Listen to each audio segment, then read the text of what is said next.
Pie, Surah Bara antara Kalteng. Oke Kak, kita ngobrol-ngobrol soal ini Kak.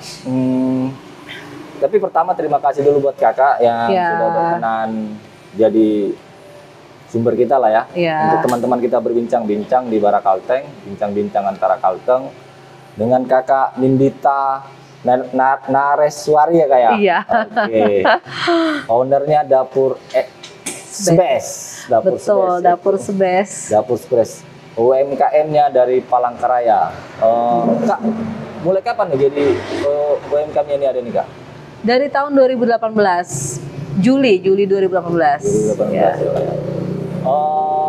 Apa yang mendasari Kakak itu sampai ada niat untuk apalah, untuk bikin produk lah? Kan suami Kakak kan dosen kan, dari ekonomi kan ya nggak pusing lah gitu loh. Ya. Itu ya, karena sebelumnya memang saya sudah bekerja gitu kan, jadi saya mikir kalau hanya sekedar jadi ibu rumah tangga aja memang itu pekerjaan yang baik ya, tapi saya pengen ada sesuatu hal yang lebih untuk saya mengapresiasikan diri. Dan kebetulan saya sih memang bisanya saya waktu itu bikin pempek aja, pempek Palembang dari ikan tenggiri atau ikan haruan, ikan gabus. Nah, saya coba-coba jualan itu sebenarnya awal mulanya ya isi waktu luang. Saya jualan di Facebook, Instagram, dan kemudian rame. Terus suami bilang udah ditekunin aja. Ya udah saya coba terus mencari teman lah gitu ya yang sama-sama berjualan. Kemudian saya melihat di Instagram itu ada rumah BUMN Pertamina. Waktu itu rumah kreatif BUMN. Nah, saya coba untuk gabung di situ, dan waktu itu saya gabungnya tahun 2020. Waktu itu baru awal-awal pandemi saya gabung di situ. Nah, jadi waktu pempek Sebes ini lagi rame-ramenya di media sosial, saya mulai titip ke kafe-kafe, ke tempat-tempat makan dan toko-toko frozen food.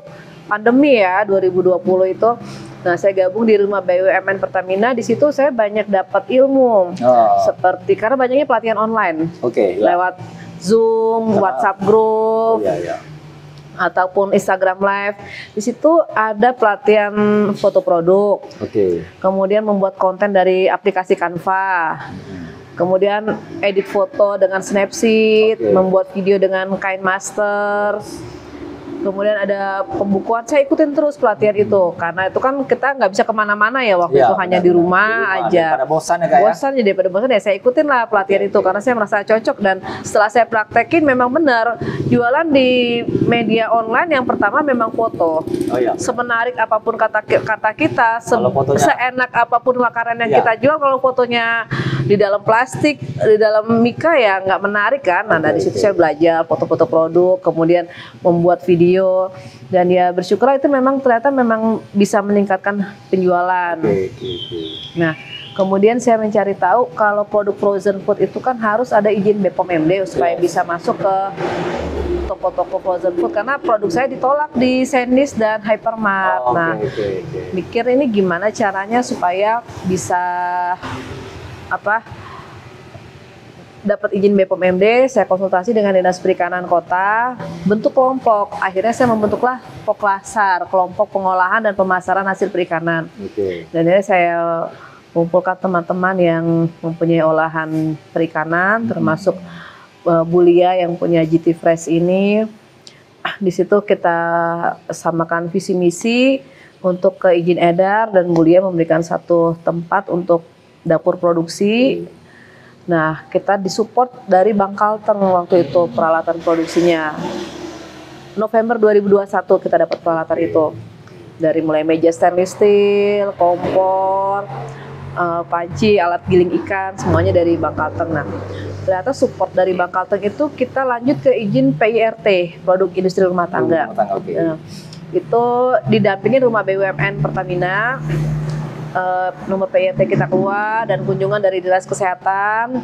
Nah, artinya produk kita sudah layak ya untuk diedarkan di masyarakat, tapi ada satu yang kurang, halal.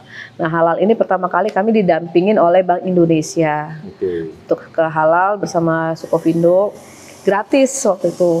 Dan memang sekarang program pemerintah halal gratis ya. Lanjut ke halal, dan sekarang semua produk kami sampai bulan Januari kemarin sudah halal semua, dari baik produk dapur Sebes maupun kelompok rumah gawin Itah. Produk-produk kakak yang ini kan? Iya. Yang apa? Pempek ini kan? Iya, pempek. Oh, ini yang ini Ini dimasak, sudah goreng, ya? iya. Oh, berarti kakaknya itu jualnya yang frozen. Yang masih mentah, iya, tapi masih fresh, mentah, masih iya, segar ya. dalam kondisi beku, Dalam di vakum. kondisi beku. Ya, Oke. fotonya seperti ini nih, fotonya ya. Enak sih kak. Enak ya. Iya, itu pakai ikan tenggiri. Oh, ini dari bahannya ikan tenggiri. Iya, ikan tenggiri. Ini kalau mau dicoba boleh. Oh, ini juga produk kakak nih ya? Iya. Saya lebih memilih ke satu bahan baku tenggiri ya, pempek tenggiri, amplang tenggiri, stik tenggiri, karena lebih ini aja sih, lebih mudah belanja bahan bakunya gitu kan. Jadi sekali belanja beli tenggirinya sekaligus banyak, bisa untuk beberapa macam produk begitu. Kalau ini kak, kan ini kan udah masak ya? Iya. Kalau yang mentahnya itu kita per kilo kah atau gimana prosesnya belinya? Per bungkus. Per bungkus? Iya. Satu bungkus itu berapa gram? Satu bungkus 450 gram, iya, harganya 55.000. 55.000. Iya. Nah itu kalau dalam kan masih fresh namanya, masih fresh, segar kan. Kalau kita simpan dalam lemari es? Dalam lemari es ditahan seminggu. Seminggu, iya, maksimalnya 2 minggu. Biar di freezernya tetap juga? Kalau di freezer sampai 7 bulan. Di freezernya? Iya. Kan saya ada jual juga di Shopee ya. Di Shopee itu kan dia pengiriman keluar kota tahan sampai 6 hari. Oh. Shopee, Tokopedia. Yang gini-gini nih? Ya. Apa ya? Kan ini kan kakak kan UMKM-nya 2018 ya? Iya. Tentu kan prosesnya nggak mudah ya? Iya, betul. Kita bicara kemasannya ini dulu deh. Ini kan bagus banget loh kak. Iya. Kalau di kita itu 2018 Juli ya? Iya. 19, 20, 21, 22, jalan 23, jalan 5 tahun berarti ya? Iya. Tantangan untuk UMKM itu apa yang kakak rasakan awal-awal? Apalagi kakaknya 2018. 2019 sudah masuk pandemi kan? Iya, 2020 ya. 2019 lagi naik-naiknya itu, ya. penjualan lagi bagus. Tantangannya itu mencari pasar baru sebenarnya. Karena memang sih banyak tuh pembeli yang sudah beli ke saya, otomatis dia akan repeat order, akan beli lagi. Tapi kan ya tadi nggak beli setiap hari. Nah, tantangannya mencari pasar baru dan memang modal ya. Kita sebenarnya di modal, dan memang akhirnya saya mencari trik gimana caranya supaya saya ini nggak sendirian gitu loh, bersama-sama kelompok. Dan memang akhirnya ketika bersama kelompok ini memang bisa lebih baik lagi gitu loh, lebih maju, kita bisa sharing, tukar pikiran, jualan bersama, ya itulah. Karena UMKM kalau sendirian ya agak berat sih Pak ya? Agak berat memang, iya. Berat ya, lebih ke modalnya juga gede banget sih. Iya, modal juga besar. Terus sambil coba. Iya, silakan. Sambil kita coba. Kita ngeliat ya, yang produk kakak. Kemudian apa? Sorry, saya bantu. Nih, di sobek di sini enggak? Iya. Gitu, oke. Oh, di sini bukanya. Kita coba dulu. Oh, coba kameramen. Terus mulai kapan kakak mulai gabung ke itu? Berkelompok? Kakak yang mengumpulkan atau kakak dikumpulkan orang? Dipertemukan sama Tuhan kayaknya ya, teman-teman itu ya. Karena dengan Bulia yang tempat kami sewa dapur ini juga saya ketemunya di Instagram. Kemudian teman-teman itu saya ketemu pada waktu bazar jualan, saling kenal di situ. Ada juga dikenalkan oleh teman, dicarikan teman. Ini ada mahasiswi 2 orang yang perlu untuk izin edar, tapi mereka nggak punya dapur produksi sendiri. Oke, gabung kami, sampai akhirnya kami ada 10 orang yang aktif, yang punya produk. Dan memang saya membentuk kelompok ya harus ibaratnya ada temanya lah ya, ada visi misinya gitu. Kita fokusnya ke olahan hasil perikanan. Tapi kalaupun teman-teman tidak punya olahan ikan, paling nggak ada satu lah. Misalnya dia jualannya kacang sembunyi gitu kan, tapi dia tetap punya olahan ikan. Paling nggak satu ada produk yang olahan hasil perikanan. Oh gini Kak ya, berarti ini kan produknya dari ikan ya? Iya. Berarti untuk mendapatkan izin halal, BPOM segala macam itu Berarti tempat masak segala macam dapurnya ya, dapur pembuatannya memang benar-benar harus bagus. Itu maksud kakak tadi ya? Standar ya, standar. Standarnya. Ya, standarnya Ya. standar BPOM. Kita lebih mengarahnya ke standar BPOM MD. Sebenarnya untuk ke PIRT sama halal sekarang sudah dipermudah sama pemerintah. Nah, ini termasuk salah satu support dari pemerintah untuk UMKM ya. PIRT sekarang dipermudah izin edarnya. Tidak harus dapur yang terpisah dari dapur rumah tangga, tapi tetap dia punya standar-standar. Misalnya tidak boleh berdekatan dengan kamar mandi, Oke. dapur. Nah, itu kalau yang misalnya tidak berkelompok kan. Nah, halal pun juga sama pemerintah sudah gratis sekarang ya, wajib. Terus berarti kalau aku melihat dari syarat standar dapurnya itu berarti ini higienis lah kayak boleh Iya. dikatakan higienis juga. Sekalipun dia buatan rumah tangga, tapi dia tetap standar kesehatannya terjaga betul. Iya. Ya. Dan kita didampingin oleh Dinas Kelautan dan Perikanan, kemudian kita didampingin juga dari Kementerian Kelautan dan Perikanan, kita dapat izin GMP. Good Manufacturing Practice. Jadi Good GMP ini sebenarnya izin edar sama seperti BPOM, dia bisa ekspor juga.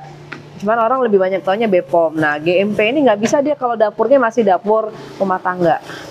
Jadi dia harus dapurnya terpisah dari dapur rumah tangga. Oh, iya sih ya. Seperti itu. Karena kan kadang piring berhamburan gitu kayak. Iya. Walinya hitam-hitam gitu kayak. Nah iya, semua anggota keluarga bisa masuk. Nah kalau dapur yang khusus produksi kan enggak. Hanya untuk masuk hanya untuk membuat ini aja. Iya, dan dia kan ada terpisah ya. Dari pengolahan dengan pengemasannya begitu. Bahan ini kan Trenggiri Kak. Ya. Laut ikannya dari mana?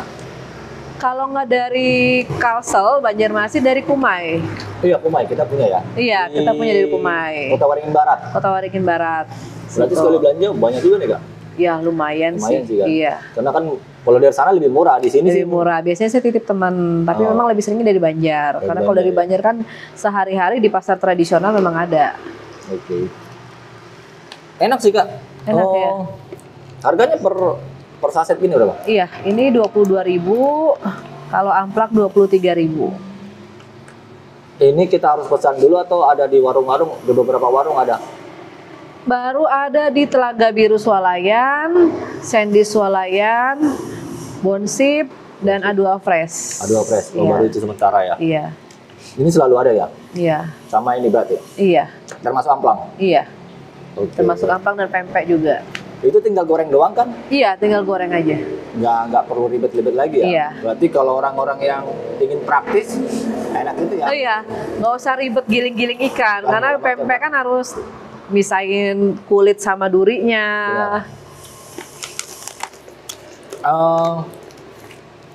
Selain di Palangkaraya, udah sempat kemana aja yang laku ini Kak? Banyak sih saya terjualnya di Shopee ya. Kalau di Shopee itu lebih banyak pempek, itu lebih banyak di Shopee. Rata-rata kotanya sih seperti yang nggak terlalu rame ya, seperti Bogor, terus Klaten, kemudian Sidoarjo, terus paling jauh ke Gorontalo. Tuh, nah kalau yang ini amplang sama stick, akhir tahun kemarin udah ekspor ke Malaysia. Enak sih, serius, enak. Iya. Orang yang senang kerupuk, senang makan kerupuk pasti enak dia, karena kerasa kok, Kerasa ikannya ya. kerasa dia. Iya. Berarti lumayan banyak juga ikan itu kayak. Iya, saya memang ya sesuai dengan namanya ya, best in taste, best in quality. Iya. Saya mau produk saya lebih, ciri khasnya memang rasa tenggirinya lebih kuat. Iya sih ya. Karena kebanyakan kan dia cuma banyak tepungnya kan. Iya. Kebanyakan kan begitu. Amplang, Hanya stick. sekedar aja dia. Iya. Tapi ini terasa kok. Berarti nggak dicampur makan ini Kak? Bisa dicampur nasi ya. Iya. Kan ada. Kalau saya sih sering kayak gitu sih makan. Pempek aja deh kok yang dicampur nasi. Iya. Oh, saya nggak sih. Kalau makan pempek aja. Iya. Kalau Ada itu teman saya dia bilang. Agak aneh sih Kak. Oke. Gini Kak. Oh, berarti dari Kakak 2018 udah bentuk UMKM gini nih, dukungan pemerintah menurut Kakak udah bagus Kak ya? Bagus, sangat bagus UMKM. Apalagi ditambah dari presiden kita kan bilangnya wajib membeli produk-produk UMKM ya. Nah, Dari yang PIRT, PIRT memang dari dulu setahu saya memang gratis. Halal itu berbayar dulu ya, tapi sejak pandemi ini memang dia gratis. Tahun 2018 itu yang saya tahu halal ya, dia gratis, tapi kuotanya kita mengikuti dari ketersediaan kuota di dinas-dinas. Jadi seperti Dinas Perdagangan dan Perindustrian ada berapa kuotanya. Jadi nggak semua UMKM bisa mengajukan halal. Nah kalau sekarang halal itu bukan sekedar gratis, tapi diwajibkan. Semua produk harus halal. Ya, bagi saya itu sudah dukungan dari pemerintah. Artinya dengan produk kita ke halal, punya izin edar PIRT itu kita udah bisa masuk ke retail modern. Jadi dibantu banget kayak kalau yang UMKM kecil yang sekelas rumah tangga memang benar-benar disupport dia kayak. Betul, disupport. Support habis itu ya. Iya. Cuman tinggal kitanya lagi mau tidak melewati semua prosesnya gitu kan. Iya. Seperti Bank Kalteng dan Bank Indonesia pun setiap kali ada pameran dia selalu membawa produk UMKM. Nah, itu kan termasuk support juga tempat pemasaran, karena yang diperlukan UMKM itu kan bukan hanya sekedar izin edar, tapi pasar baru, bazar, kemudian pengetahuan baru, misalnya cara membuat stiker untuk berjualan, gimana sih bikin konten-konten dan video yang menarik. Nah, seperti itu semua sih. dukung support ya. Iya. Peningkatan kapasitas diri kayak yang pasti ya. Ini empek-empek awalnya. Iya. Menuju ke si menambah produk ini berapa lama? Empek kan awalnya empek doang. Iya. Berapa lama nih di sini? Sampai tahun 2021 ya. 2022 saya mulai mengeluarkan amplang. Awalnya amplang dulu. Oh, amplang ini. Nah, amplang dulu, kemudian stick. Kenapa saya mengeluarkan produk ini? Karena ini ya, kebetulan saya ketua kelompok ya, ketua kelompok HGI Humagawin Itah. Teman-teman ini kan perlu produk yang namanya PIRT izin edar. Nah, kalau saya tidak merasakan seperti yang teman-teman rasakan, saya juga tidak terjun langsung, itu akan sulit untuk teman-teman saya maju.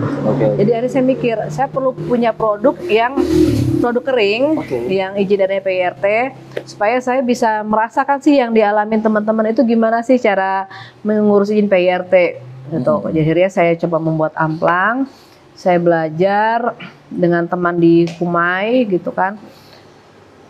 Kenapa saya pilih amplang? Karena ini memang makanan khas Kalimantan dan amplang itu banyak disukai oleh-oleh dari mana aja. Memang amplang. Jadi saya memang harapannya memang ini bisa jadi oleh-oleh begitu. Salah satu oleh-oleh lah ya. Jadi tahun 2022 awal. Udah setelah amplang baru stik tenggiri. Oh, berarti ini lumayan lama berarti kakak ya? Lama. Orang-orang sampai hari ini pun masih tahunya saya jualannya pempek. Oh, lebih fokus pempek. Iya. Baru dia masuk 2020, berarti 22. Iya. Sekitar 4 tahun ya? Iya. Baru masuk. Apakah ini sekaligus atau ada selisih waktu lama? Ada selisih waktu. Ada selisih waktu sekitar 4 bulan atau 5 bulan ya. 4 bulan atau 5 bulan selisih waktunya untuk dari sini ke sini ya? Iya. Dari ini ke sini hampir 4 tahun. Iya. Ini ke sini, berarti awalnya kakaknya ini hanya ingin, karena kakak bagian dari kelompok, jadi kakak ingin merasakan gimana sih caranya bikin produk kering gitu ya, supaya teman-teman juga bisa kakak dorong. Iya, sama-sama kita mengajukan ke izin PIRT. Kemudian saya mikirnya kalau produk kering itu untuk dibawa oleh-oleh, dititipin ke toko-toko dia lebih mudah dibandingin produk frozen. Iya, benar, itu dia. Gitu. Ya, kenapa saya lama di pempek? Karena terus terang saya mau membangun branding. Saya maunya orang tuh kenal dulu satu produk. Nah, jadi kalau orang sudah banyak kenal, ketika saya punya produk baru, ya contohnya lebih enak. Begitu. Berarti kamu itu memang harus satu dulu, fokuskan dulu brandingnya. Itu masing-masing UMKM beda-beda ya. Ada yang senang banyak gitu kan, jualan kue, jualan ini. Tapi bagi saya, kalau setelah saya jalanin ya, ketika kita fokus, sasarannya itu akan tepat. Saya nggak repot jualan bolu, saya nggak repot jualan yang baju misalnya, tapi saya fokus di produk frozen, fokusnya ke itu aja dulu gitu loh. Jadi sasarannya juga tepat. Dan kita bisa tahu nih kelemahan-kelemahan produk kelemahannya kita, tahu, kelebihannya tahu, gimana caranya untuk masuk ke retail besar. Ya, tapi masing-masing UMKM beda-beda. Ada yang Beda-beda, senang, ada yang senang punya banyak produk ya nggak masalah gitu kan selama. Kalau kakak memang fokusnya di situ dulu. Iya, saya tapi memang fokusnya. produk makanan memang kita kadang-kadang satu produk, tapi kalau memang kualitasnya bagus sih baru yang lain ngikut. Iya, baru yang lain akan mengikuti. Modal berapa awalnya kak? Awalnya ya terus terang aja modalnya itu saya hanya 1 juta loh. 1 juta waktu itu untuk membeli alat vakum sealer karena produk pempek itu kan perlu divakum. Nah, sebelum saya jualan pempek pun saya ibaratnya seperti riset kecil lah gitu ya. Saya tanya sama teman di Palembang yang udah menjalankan usaha pempek. Pempek itu kemasannya seperti apa sih supaya dia bisa awet di pendistribusian, dan saya maunya bikin itu sekaligus banyak. Besoknya saya nggak bikin lagi, tapi besoknya saya fokus ke pemasaran gitu loh. Nah ternyata setelah saya searching di YouTube maupun di Instagram itu dalam kemasan vakum. Jadi saya harus beli alat vakumnya waktu itu masih 600.000 dengan modal plastiknya 100.000. 300.000 saya buat beli ikan tenggiri. Jadi modalnya memang 1 juta, orang banyak yang nggak percaya, tapi ya memang seperti, tapi setelah itu ya dari tabungan sendiri gitu, misalnya ada order banyak, iya.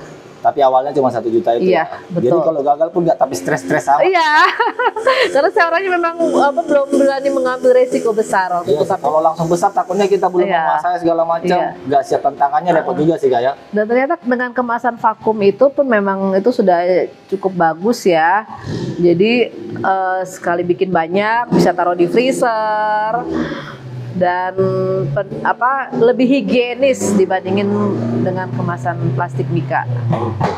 Kalau sekarang kita tahu, ini terserah kakak mau jawab atau enggak ya? Iya. Kalau sekarang asetnya itu berapa lah? Kan ini kan semua termasuk aset ya. Tempat alat-alat itu kalau kakak total udah berapa? Totalnya berapa? Aset pribadi atau bersama kelompok? Karena kelompok kan kadang-kadang kan saya produksi dengan maksud saya kelompok. Yang pribadi dulu deh, karena kan maksudnya kan bikin ini kan nggak langsung laku nih. Betul. Nah kan kakak sekali bikin kan banyak. Bahan baku semuanya sekitar 10. Oh baru sekitar 10, tidak belum begitu banyak gitu kan. Tapi kalau dengan yang punya peralatan kelompok ya banyak. Oh itu dengan peralatan kelompok itu ya. Iya. Karena kan kita 2 kali ya dapat bantuan peralatan. Tadi kakak bilang kakak sekali bikin itu sekali ya baru fokus ke pemasaran. Iya. Kalau untuk pempek kakak bikin itu sekali bikin berapa bungkus? Sekali bikin untuk pempek itu sekitar 5 kilo, sekitar 30 bungkus sekali produksi. Per minggu? Atau per 2 hari?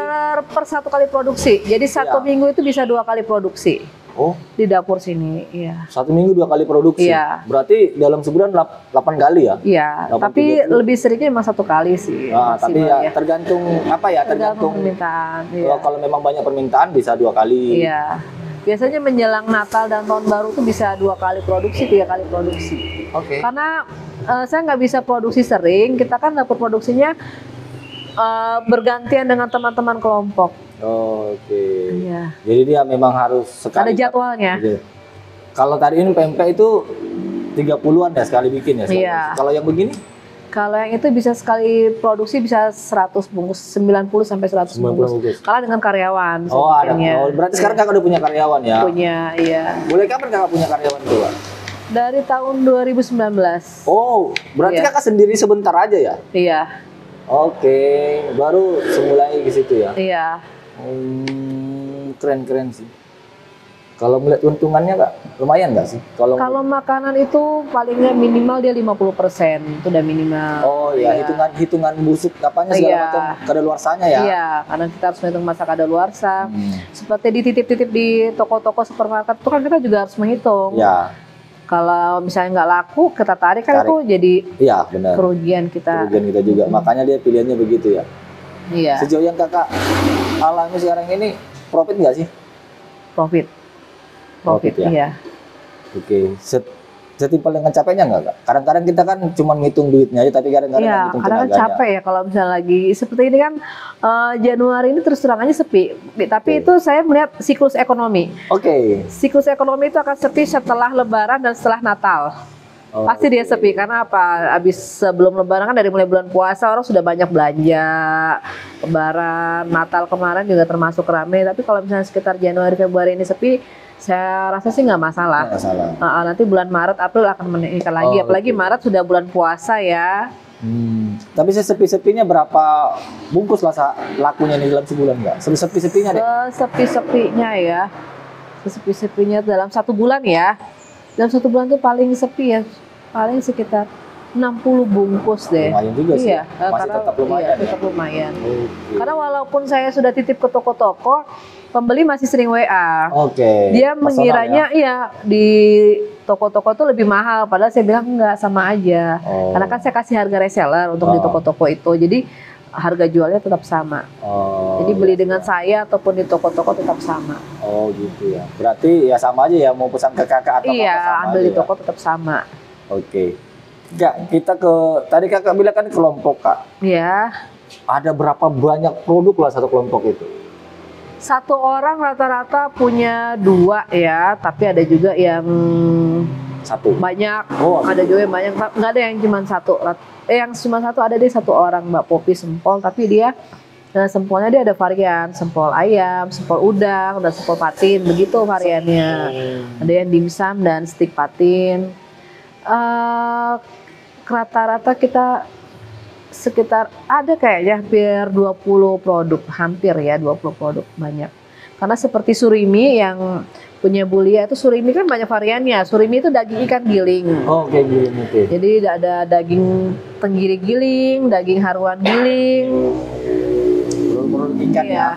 Nah, produk ikan giling. Jadi mau bikin bakso ataupun mau bikin pempek bisa langsung dengan teman kami di kelompok. Oh. Daging gilingnya. Kalau mereka pingin pesan lewat mana kak? Kalau misalnya orang kan ini kan kakak cuma 3 produk ini. Iya. Sementara kan kakak berkelompok. Iya. Ada 20 ada sekitar 20-an produk di situ. Iya. Sayang rusak itunya ya. Apa spanduknya tadi? Padahal ada banyak produknya ya. Iya. Nanti kita tempelkan deh di bawah videonya produk apa aja. Ya. Nah, kalau mereka pingin pesan kemana? Pengen pesan itu bisa pesan di bagian pemasaran kami. Oh, ada sudah Ada di dengan Nurbaiti itu kita ada Instagramnya dan Facebooknya. Oke. Atau mungkin bisa pesan dengan kami pribadi langsung juga bisa, karena saya tuh tidak membatasi teman-teman untuk berjualan di mana aja. Mereka mau ikut pameran, bazar di mana aja silakan, mau membawa brand sendiri silakan, mau membawa brand kelompok ya itu lebih bagus. Karena kita ngerasanya dengan kita membawa nama kelompok itu pemerintah dan bank lebih apresiasi gitu, lebih apresiasi gitu loh. Orang mau gabung bisa ke kelompok kakak? Untuk sementara ini kita udah 10 orang udah cukup ya. Oh, karena 10 orang ini pun rumitnya minta ampun kayak? Iya, selain rumit kita bergantian kan memakai dapur produksi, ada jadwalnya. Oh iya ya.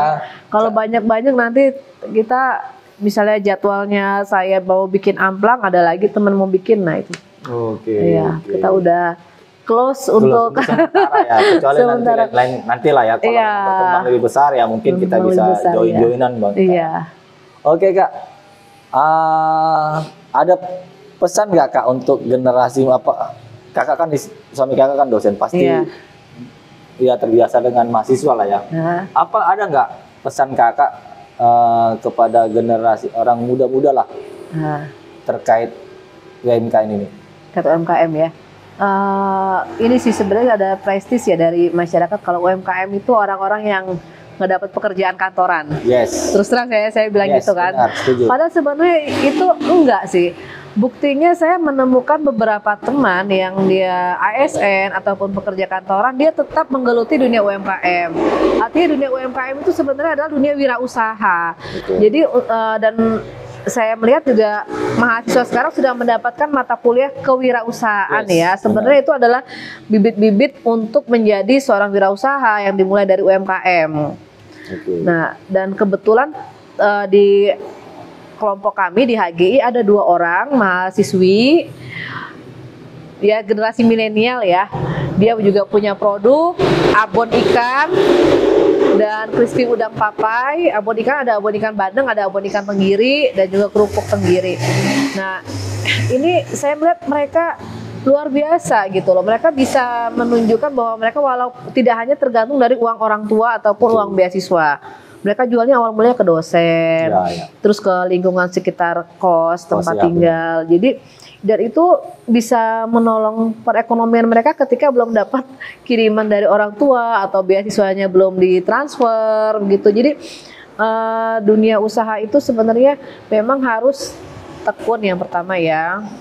Dan kita memang nggak boleh bosan. Kalau misalnya bosan sih sebenarnya saya ada titik bosannya, itu ada titik bosannya. Tapi ketika kita bosan, kita harus mungkin perlu upgrade diri. Kita harus perlu cari pengalaman baru. Kenapa sih orang bisa, contohnya bisa bikin video konten yang bagus, terus bisa ekspor. Dan sekarang kan pemerintah juga lagi mendukung UMKM untuk bisa ekspor ya. Nah itu sedang kami pelajari juga. Itu gimana sih caranya bisa seperti itu. Jadi memang generasi milenial ya harus banyak belajar, dan jadi UMKM itu asik loh. Karena apa? Kita menjadi bos untuk diri kita sendiri. Ya, kayak misalnya kemarin nih Mas Jaya telepon saya, bisa nggak besok, kalau seandainya saya karyawan saya pasti besok saya ada rapat di kantor, nggak bisa. Tapi kalau kita jadi UMKM wirausaha, kita mengatur jadwal kita sendiri, mau mengatur jadwal produksi, kita mau jual kemana aja kita bisa lebih bebas. Oke. Gitu sih. Jadi bos untuk diri sendiri lah. Walaupun ada tantangannya, tantangan terbesarnya sebenarnya bosannya nih Kak ya? Ya selain bosan ya sebenarnya bukan bosan sih sebenarnya.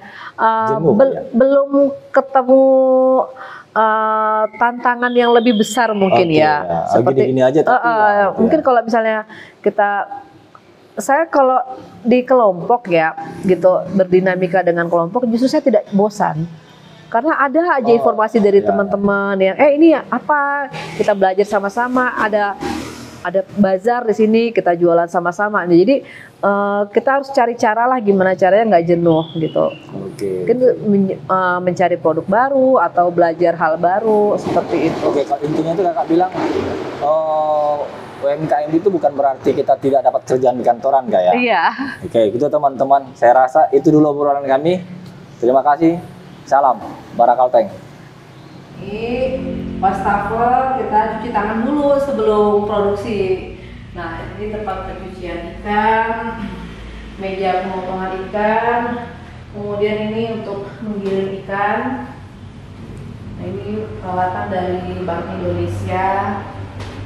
Kemudian meja penggilingan, blender maupun giling ikan di sini.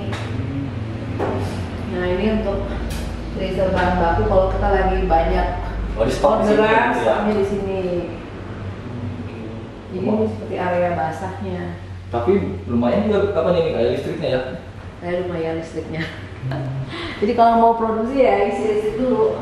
Oh gitu ya. Nah, iya. Kemudian kalau kita ke sini, berarti ini 100 ribu sekali pakai dong?